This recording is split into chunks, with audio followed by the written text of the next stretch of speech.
To introduce Robert, Robert describes himself as a generalist in the world of historical research, but he has devoted a lot of his research to the history of the Adelaide Hills. His publications include Under Mount Lofty, a history of the Stirling district, which is now in its second edition. Robert has been involved with the Mount Lofty District's Historical Society, and for quite a while he edited its newsletter, which is now called the Flinders Column. I think it was called at that stage too? It was. Robert has also collated and edited 2 books of essays on the history of the Adelaide Hills, The Lasting Hills and Views from the Hills. Tonight we're going to be far away from the Adelaide Hills. His lecture concerns a man from semi-outback South Australia, a writer who spent most of his career far away in California. But I'll let Robert tell you his story. Thanks, Robert.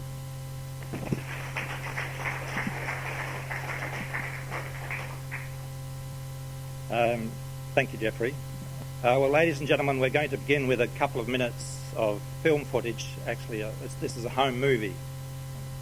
Now, this shows the man who called himself Marshall South, his wife Tanya, their daughter Victoria, and their sons Rudyard and Ryder.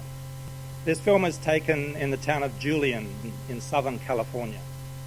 Now, they lived about 15 miles away from the town of Julian on a hilltop which they owned. The notice on the trail up to their house, visitors, a warning, I'll tell you more about that later. Their house called Yakitapek on the hill called Ghost Mountain, an adobe house which they built themselves. If the film had been made in the late 1960s or in the 1970s, it could be dismissed as nothing out of the ordinary, just images of another bunch of hippies. But the film actually dates from 1946, so this was an unusual family indeed, and its unusual husband and father is the chief subject of my talk this evening. Were they hippies before their time? The hill, as I said, they lived on was called Ghost Mountain, and they called their house Yakitapek. The name comes, quote, from Yaqui, the fierce, freedom-loving Indians of Sonora, Mexico, and Tepec, an Aztec term referring to the hill. So the hill of the Yaqui.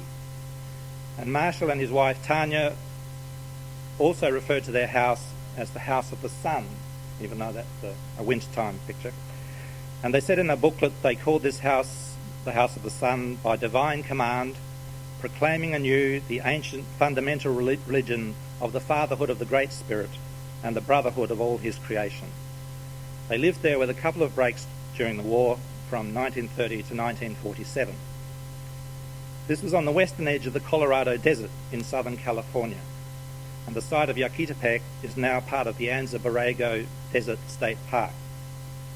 Nowadays there's a tourist trail to the site about a mile long, leading up the hill to the ruins of the house, with modern interpretive signs, because the South family, and especially Marshall South, gained a certain fame in his lifetime and have maintained it ever since. Here they lived simply and with as much self-reliance as they could manage. They cultivated spirituality, creativity, and oneness with nature. By choice or necessity, they made compromises with the modern world.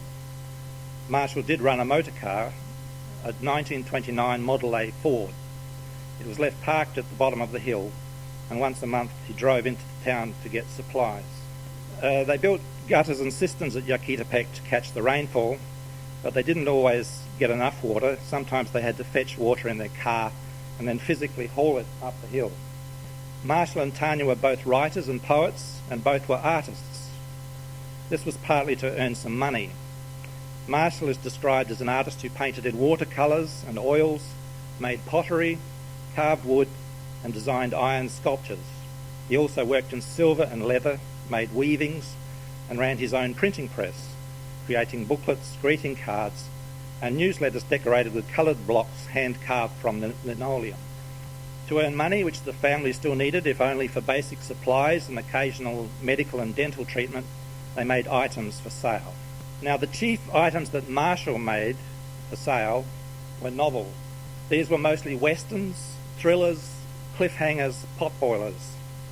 He had 8 in all published between 1935 and 1948, and I'll give you their lurid titles: Child of Fire, Flame of Terrible Valley, Juanita of the Border Country, Gun Sight, Robbery Range, Tiburon, the Isle of the Shark, Gold of the Gods, and lastly, The Curse of the Sightless Fish. As to their plots, I quote from his son Ryder: "With the exception of The Curse of the Sightless Fish, his stories were always about ranch life and gunfights, a lost treasure, and a beautiful damsel in distress." Interestingly, their greatest popularity was in the United Kingdom, which is where they were actually published by the firms of John Long and World's Work. I've been unable to obtain a copy of any of these novels in Australia, but some of them are now available on the Marshall South website. But what Marshall South is best remembered for are articles about life at Yaquitepec. They were published in the Desert magazine and gained a wide readership. The magazine's publisher, Randall Henderson, declared them the most popular feature in the magazine during those years. Marshall sent in articles, usually monthly, for the 9 years of 1940 to 1948. As with the novels, this was to earn money, but the articles are nevertheless his finest writing and contain much of his most heartfelt thought. Recently, Diana Lindsay, a writer and publisher based in San Diego, California, who specialises in studies of California and the desert, decided to publish Marshall's Desert magazine essays in a single volume and add biographical material. And that has a great deal to do with why I'm here before you this evening. More of that later. The volume was published in 2005. It's called Marshall South and the Ghost Mountain Chronicles, an Experiment in Primitive Living, the complete collections of his writing from Desert magazine, with an introduction by Ryder and Lucille South. Again, the book's not available in Australia, but it can be obtained through the Sunbelt website or Amazon.com. Now, Marshall's articles for the Desert magazine stressed the good side of life on Ghost Mountain. For instance, this passage: "Don't you get lonely way up here on the mountain?" visitors ask sympathetically at times, and they stare when we laugh at them. Lonely? How is it possible to be lonely in the desert? There are no 2 days the same. Always on the mighty canvas of the sky and the stretching leagues of the wasteland, the Great Spirit is painting new pictures. And constantly through the tiny thoroughfares and trails of our world of mescals and rocks, our wild creatures hurry. The article showed Marshall's talent for vivid writing and his penchant for philosophy and social criticism. Another quote: "The hummingbirds are moving in. This morning one raced into the porch through the big open window and hung like a vibrant suspended jewel above our heads. He was utterly fearless, and in the level rays of the morning sun striking in across the mountain top, he switched here and there, a flashing, buzzing ball of iridescent flame. A brightly flowered scarf of Tanya's lay across the foot of the bed, and he sampled it curiously, thrusting at the painted flowers with slender investigative beak. Then with a whir he was gone, a flash of fire away over the cliff edge. The morning sun was a glint of gold over our hilltop. In the cleft of the great boulder near the house, the hardy little creosote bush gleamed cheerfully in its new dress of shiny green leaves. There was the faint but unmistakable hum of bees among the junipers. Somewhere, way off in a world that calls itself civilized, cannon foundries are roaring, and men who preach brotherhood are dropping bombs upon the homes of little children. Here in the so-called savage wilderness of the so-called merciless desert, there is peace." Tanya wrote poetry for the magazine, and so did Marshall write poetry. As a poet, he was no experimentalist, 20th century avant-garde. After all, judging by the number of times he quoted was Rudyard Kipling.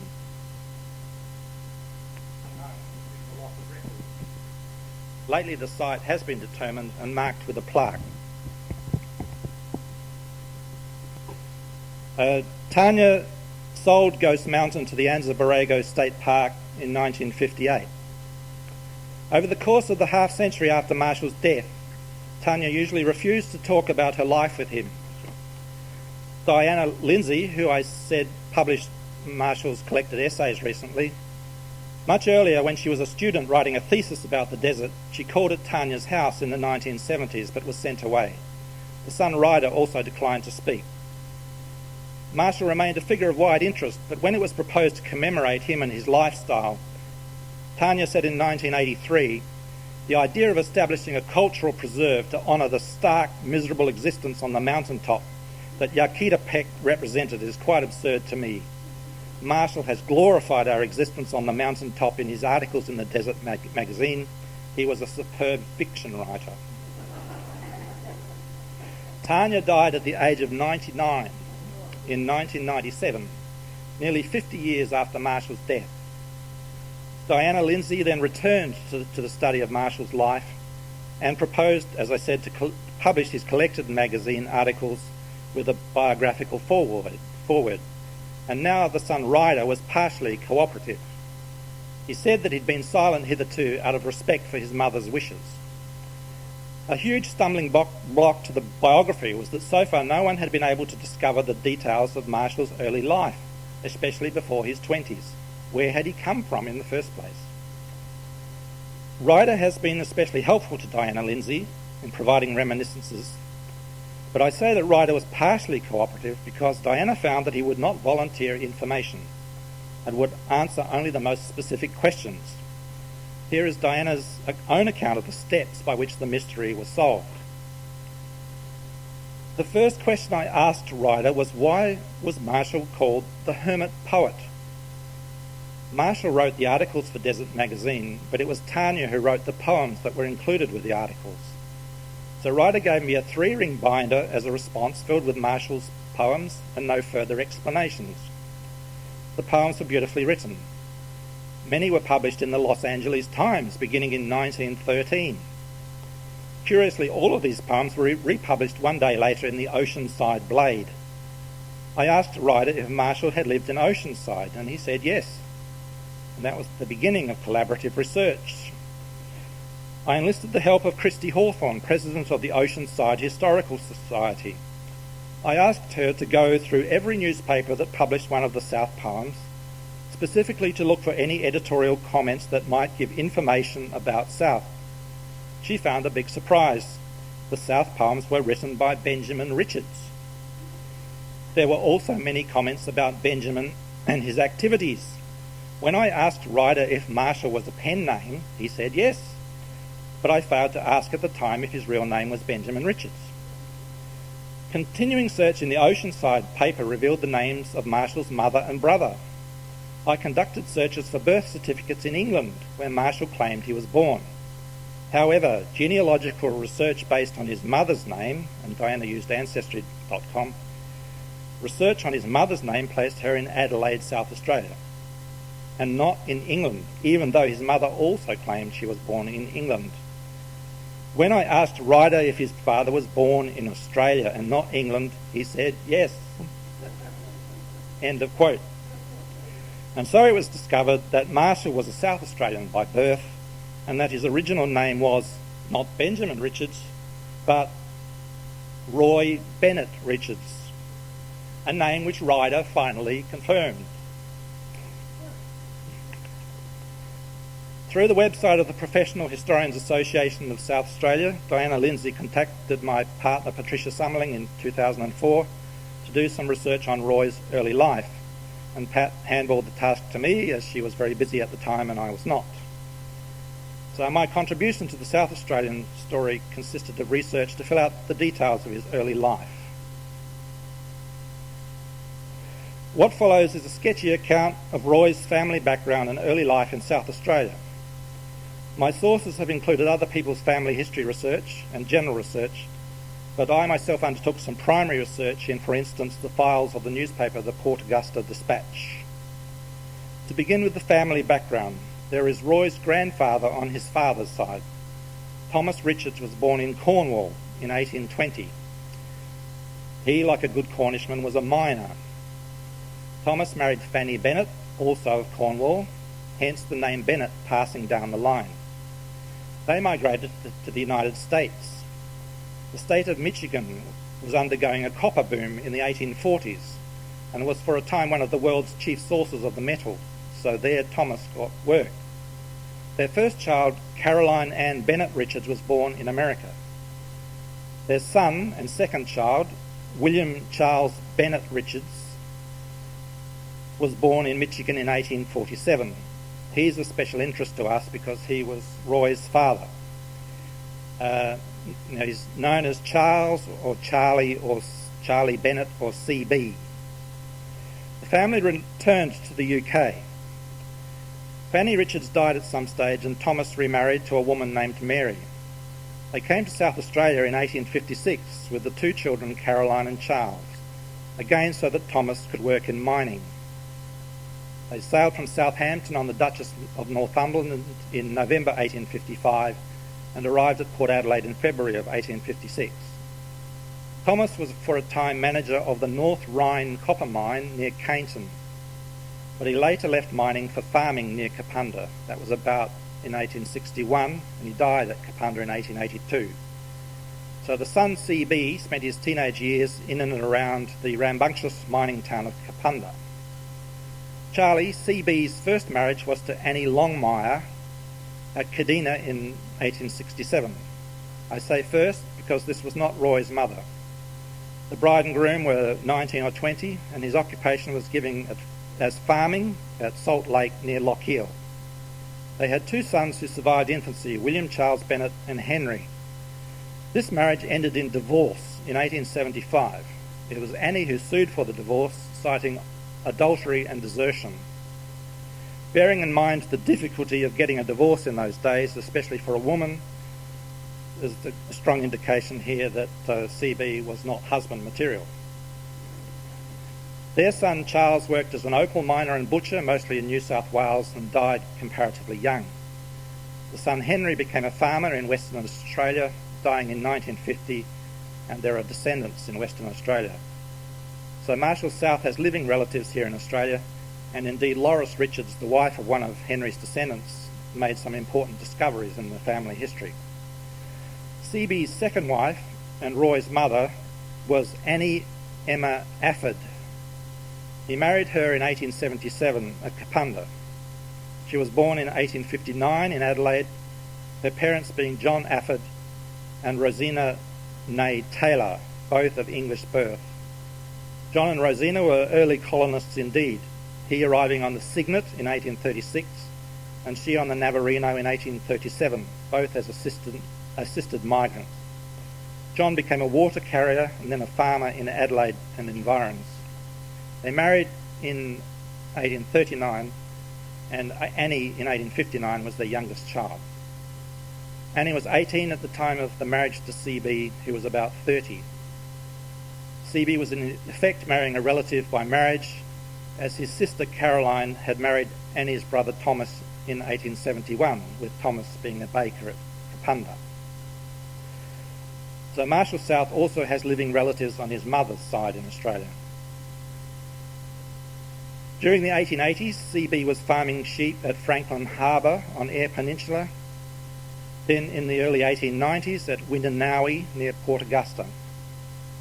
Then in the mid-1890s, he became the manager of the Corunna station west of Port Augusta, a position he maintained till 1908 or beyond. He also, during this later period, had interests in the stations Pandara, St Ive, Warrakimbo, Kanyaka, and possibly others. But the directories place him at Corunna station from 1895 to 1908. The head buildings nestle against the Baxter Hills. This is a photo from 1905. That's a contemporary shot from Iron Knob 2 weeks ago, and a more distant shot.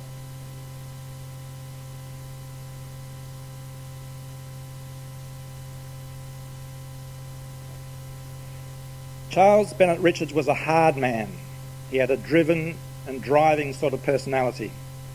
The Adelaide Observer of 26th of September 1902 noted a remarkable exploit.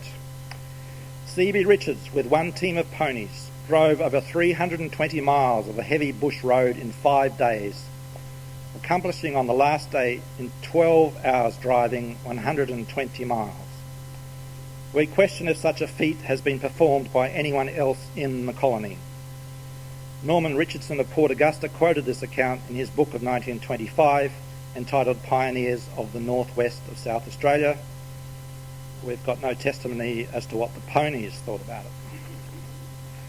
CB was also described as a most energetic and fearless man among the livestock. According to Rod Anderson in his book on Port Augusta called Solid Town, CB Richards probably had the first motor car in the town. This was in 1906 or 1907, and it was a Dion Bouton. He also had a large motorboat and would do charitable things like taking a party of Catholic school children for a spin. CB was one of the movers and shakers in the Port Augusta district, joining deputations to the government to ask for infrastructure, helping set up a vermin-proof fence for Pandora West, allegedly the first such fence in South Australia. And so to Roy Bennett Richards, Marshall South. According to his birth certificate, he was born on the 24th of February 1889 at Glenelg, which probably translates as the home of his grandmother, Mrs. John Afford, at St Leonard's next to Glenelg. His brother Norman was born in 1897. There had been two other children who died in early childhood. These were Charles Bennett Richards, the name again, born in 1881, and Gertrude Rose Richards, born in 1884. In fact, Gertrude Rose died just a few weeks before Roy was born. Roy grew up in the Port Augusta district and town. Given his father's many properties and interests, it's not easy to say precisely where Roy was at any given time, but it's a safe bet he spent a lot of time at Winanawi and then even more at Corunna. In 1901, CB bought the Green Bush Hotel on the outskirts of Port Augusta. It was opposite the Green Bush Jail, southeast of the town, and that jail is nowadays the Port Augusta prison. The hotel building became one of their homes, but no longer licensed as a hotel. They called it the Grange. Here you see a photo of the Grange in about 1930 when it had fallen on hard times. It had 17 rooms, including a large dining room. The house still exists, but with the upper story removed and altogether much changed. It was part of a 160-acre farm, which conveniently for CB included stockyards, and nearby were the Eldersmith sale yards. Roy attended the Port Augusta Public School during 1902 and 1903. The record of attendance states that his previous education had been private, which I guess to have been undertaken by a governess at Corunna. Given his age, 13 and 14, during the years at the Port Augusta School, he was presumably attending continuation classes, the equivalent of high school classes. Port Augusta didn't get a fully fledged high school till later. I have no record of any formal education that Roy undertook during 1904, but for the years 1905 and 6, when he was 16 and 17, he was a student at St Peter's College in Adelaide. Fortunately, there are a few records, and the school magazine gives special illumination. It reveals that he took part in a gymnastics club and in the Literary and Debating Society, which was set up in the year 1905 by students under the guidance of the Reverend E. Salisbury Jose. It was in the Literary and Debating Society that Roy shone, by the second year winning praise for his debating skill and his fine reading voice. Some of the topics set for debate are indicative of the preoccupations of the time: immigration, the yellow peril, women's rights. And Roy was the only current student at St Peter's during the 2-year period to have a literary piece, however short, published in the school magazine. It's called A Victim of the Bush, and it's clearly identified as his by the initials RBR. It gives an account of a man dying of thirst in the desert. Here are brief extracts. A blazing sun is beating down upon a broad stretch of stunted scrub, broken here and there by small boulder-strewn hills. The horizon almost lost to view by the dancing heat waves which flicker in wavy undulations across the skyline. A perfect silence, undisturbed by the slightest sound, broods over all. Suddenly, over the brow of a small rocky rise, the figure of a man appears and staggers rather than walks down the slope. He is clad in a tattered shirt and ragged pair of trousers. His boots are torn and rent, and he limps with that painful tottering motion peculiar to the footsore and exhausted. End of quote. And the man goes on to die of thirst. But note the interest in the wilderness. but with it seen as a hostile and dangerous, though beautiful place. Contrast this with his later and best-known writings in America, in which he demonstrates a deep love for the desert and comfort in it. But A Victim of the Bush was not the first piece of Roy's composition to be published. His first piece was in the newspaper, the Port Augusta Dispatch. It was a short story called A Terrible Christmas Eve, and appeared appropriately on the 23rd of December 1904. Roy was 15. And the story is a thriller set in a tomb in Egypt. Between 1904 and 1907, Roy had several works published in the Port Augusta Dispatch: prose, poetry, fiction, humour, satire, and commentary on political and social issues. His next story, A Dangerous Tale, was interestingly set in Texas, and so this was the first of the many westerns that he wrote. An essay, The Peril of the Future, discussed the rise of China and Japan in the context of the Russo-Japanese War. Also demonstrating his interest in current events and in things American is an essay about cartels, and another about the supposed American obsession with money. That's a theme he continued with all his life. Also to be noted is his early habit of using pseudonyms, which perhaps contributed to his willingness to change his name altogether when he later got to America. He wrote a number of humorous pieces. In one poem he reveals himself as a cigarette and pipe-smoking prankster who was a worry to the good citizens of Port Augusta, driving spikes and nails into walls and fences, painting the seats of church pews with varnish just before a service, sending hoax letters to the newspaper. But the Dispatch was very proud of him, and the editor, David Drysdale, stated so in their May 5th, 1905 issue. We this issue publish another story from the pen of our boy author, a coming and promising second to the late Mr. Guy Boothby. Several very interesting short stories have already been published in our columns by the pen of our youthful contributor, a Port Augusta boy, and have been published by us with a considerable amount of pride, several under a nom de plume. The Dispatch was the paper in which was published his maiden effort, as well as his succeeding stories, which, to say the least, were all very readable. It was a high compliment to compare Roy to Guy Boothby. Many of you will know that Guy Boothby was a scion of the South Australian family of Judge Boothby, as well as the perhaps more kindly remembered William Boothby and other Boothbys. Guy was a successful novelist in his day, based in England, before dying at the early age of 37 in February of 1905, just 3 months before the compliment paid to Roy.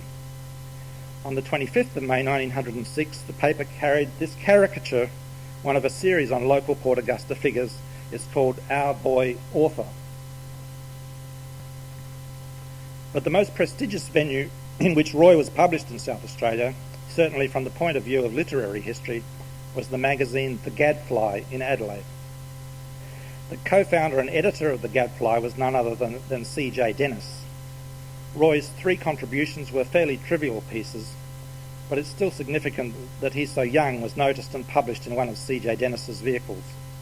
Dennis was still fairly young himself, and the magazine is known for having fostered the careers of a number of talented young artists. The Gadfly's co-founder and co-owner was indeed A.E. Archie Martin, no relation to me, who was himself just 16.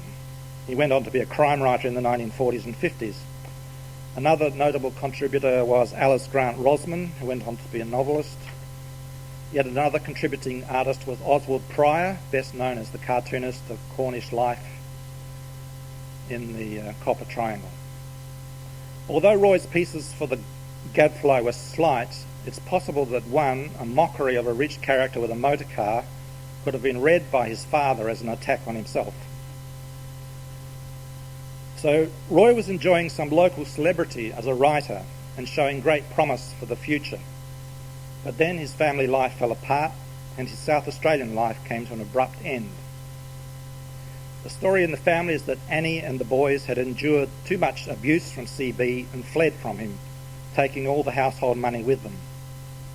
An allied story is that Roy was in the classic situation of having told his father that he wanted to be a writer, while his father insisted, nonsense, you're going to be a sheep farmer.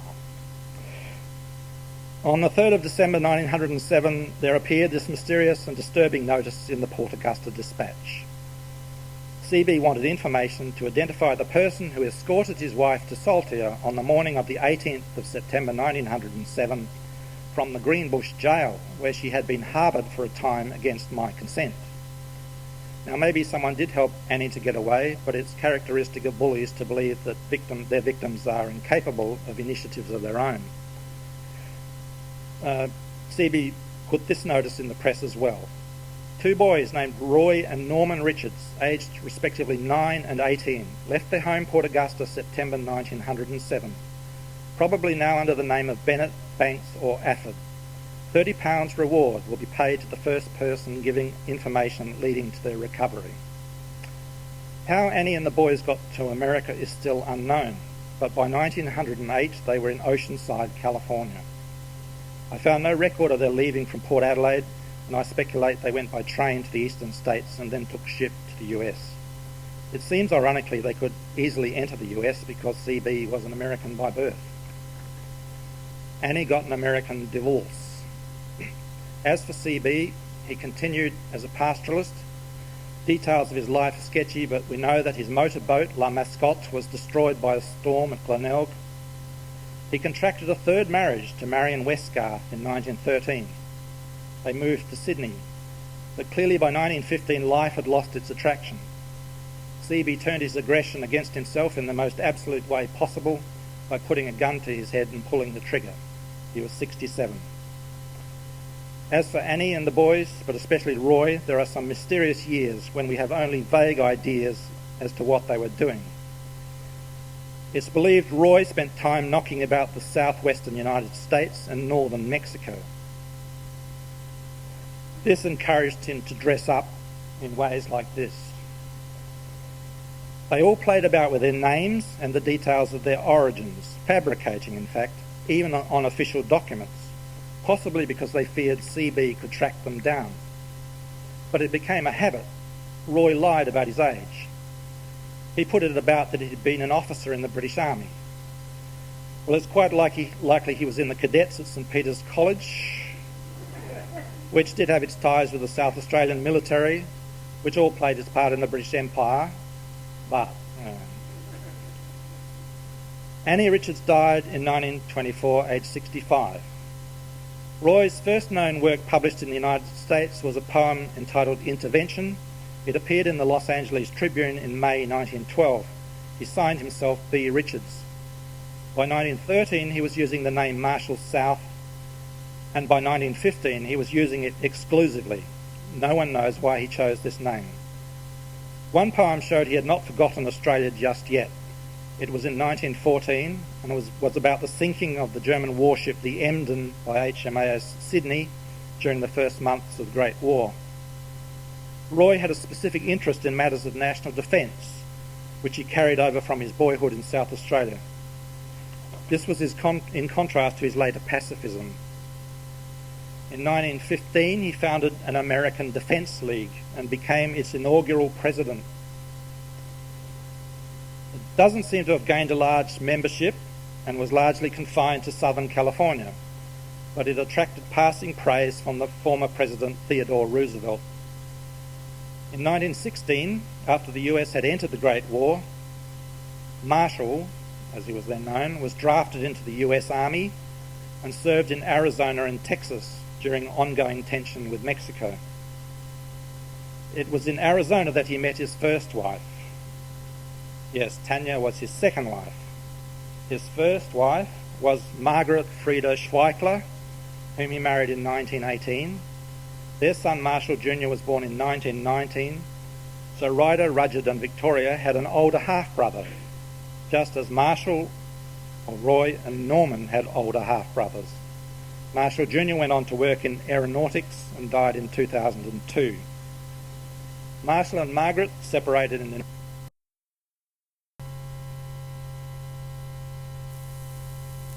He soon married again in 1923. His second wife was the Tanya whom we have already encountered. She was born Tanya Lera. She was of Russian Jewish background, born in Ukraine in 1897. Her parents migrated to the United States when she was 8 and she grew up in New York. She shared with Marshall a deep interest in spiritual matters, and they actually met at the Rosicrucian Fellowship of Oceanside. Tanya worked as a secretary. One of Marshall's jobs was as a carpenter. He got jobs on fishing boats. They tried to publish their writings with limited success. They struggled to make ends meet, with both of them, and more so Marshall, preoccupied with spiritual and artistic matters. They moved to Ghost Mountain in the desert in 1930, first as squatters, but later they secured it as their property. It's likely they had already decided to move when the Wall Street crash hit, but they later promoted the idea that the Great Depression influenced them. More improvements on the truth. And so Marshall and Tanya began the life which I described at the beginning of this talk. Eventually Marshall South achieved a certain fame, but he was trapped by his own image making. He became a prophet. He went from this to this. Randall Henderson, the editor of the Desert magazine, helped to create the image in order to sell the magazines. But Henderson, having both helped and exploited Marshall and his family, made a perceptive summary after Marshall's death. He despised the rules and taboos of the society he had left behind and immediately set up a new and even more restrictive code for his own household. Marshall Roy was a bit like his father. His 2 marriages failed, as 2 and very likely 3 of his father's marriages had failed. In the Desert magazine articles, there is just one quote about his father. There are none about his mother.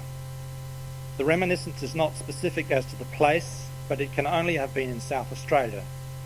It shows a surprising tenderness towards his father, given what we know of the old man's harshness. I quote from the article of July 1941. "Why is it, I wonder, that on these hushed early desert mornings I think so much of my father? It is as though the mists roll away from an old trail that leads back to childhood.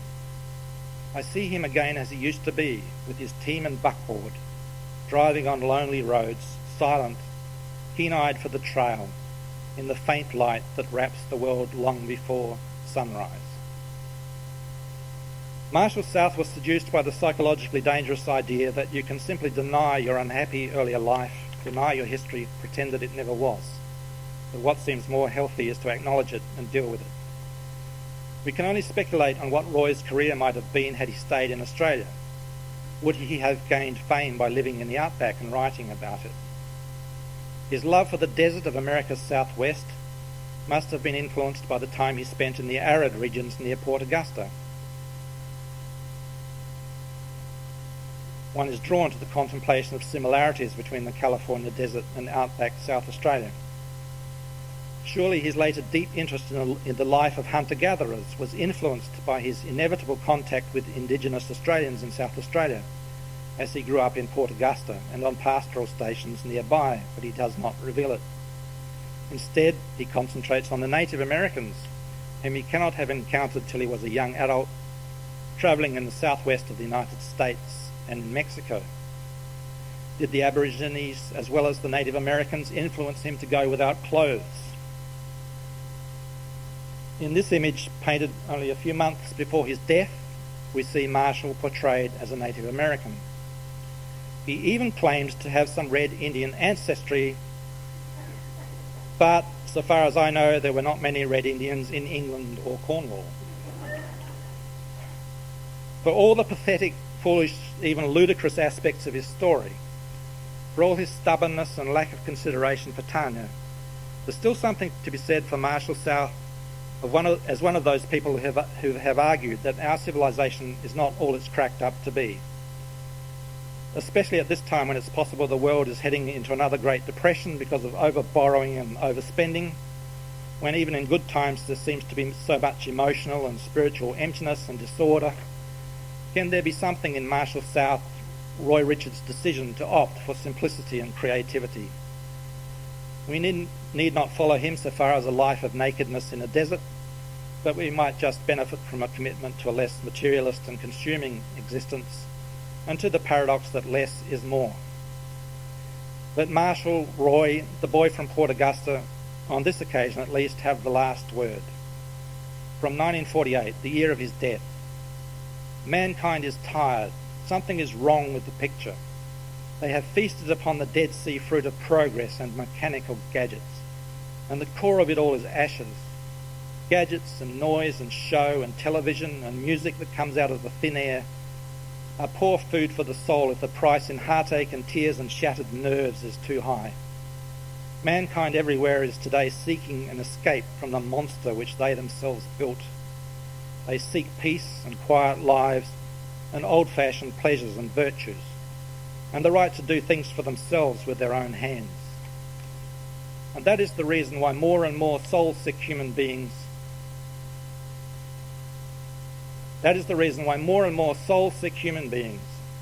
are turning each year to the healing peace of the deserts and the forests and the mountains, and to the relief of wearied nerves by means of personal expression through handicrafts.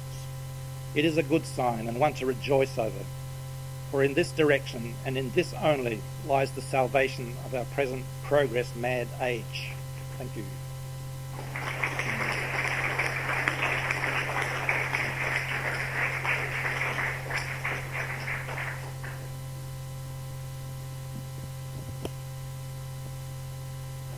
Thank you, Robert, for a most fascinating story, I've got to say.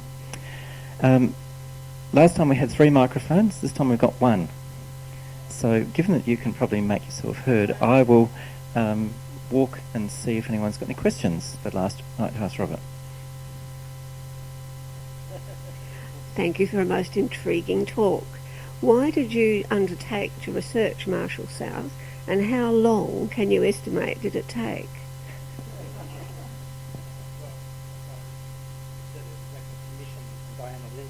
Who wanted to publish his essays, but she wanted a life at the beginning of the volume, and having gone through all this trouble to finally find out he was from South Australia, she then wanted to know something about the South Australian life. So, well, I did a bit of work late in 2004 so that she could get the volume out, and then in preparation for this talk I've done a tiny bit more, but there's more that could be done. Robert, say something about her background as well. Well, she's spent her life writing and publishing about Southern California, but in particular about the desert. But she helps other authors to get their works out. Well, I suppose you could say it's one of those cases of only in America. It's so Californian, even though he started out in South Australia.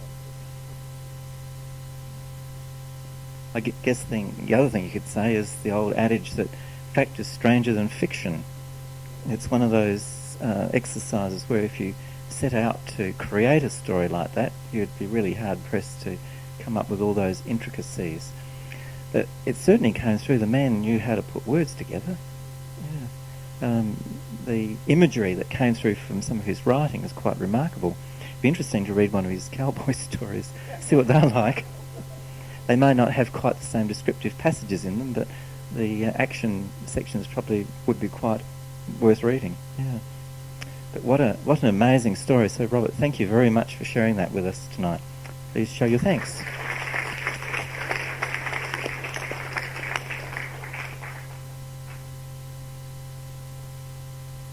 And as a thank you, here's something purely South Australian with no embellishments, just good quality.